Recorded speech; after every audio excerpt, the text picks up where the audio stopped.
Pilipino raw talaga si dating Foreign Affairs Secretary Perfecto Yasay.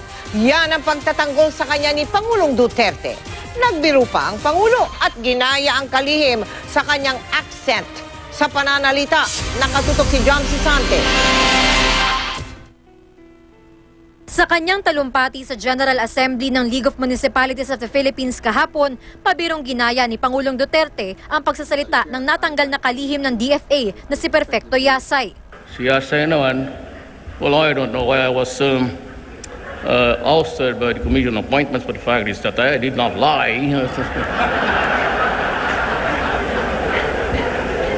And so if you did not lie, why are you out of the cabinet?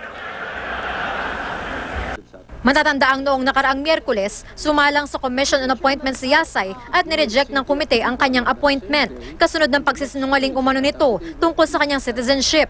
Ayon sa Pangulo, nagsimulang makwestiyon ang citizenship ni Yasay nang umalis ito ng bansa noong panahon ng martial law. Pero giit niya, Pilipino raw talaga si Yasay. Ang totoo niyan, nung nag-martial law, wanted yung buang na yan. Sumibat sila, maramihan sila, Maseda. Ayun sila kasi tayo sila ng law office doon. And because he had to travel, maybe he was accommodated by the State Department. Kasi they sought asylum, sanctuary. So it's also usually given to political prisoners or political refugees. Kaya doon nagkaletse-letse yung papeles niya.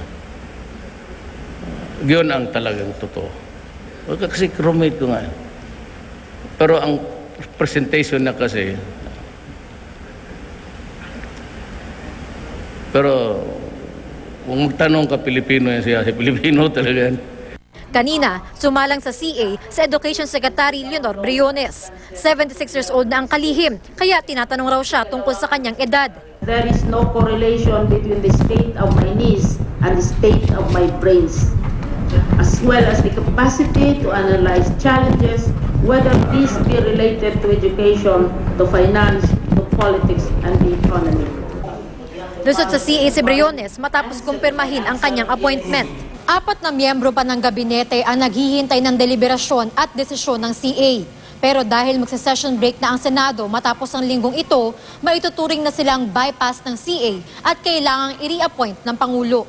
Sila ay sina Health Secretary Pauline Jean Rosel Obial, Agrarian Reform Secretary Rafael Mariano, Social Welfare and Development Secretary Judith Aguiwalo at Environment Secretary Gina Lopez.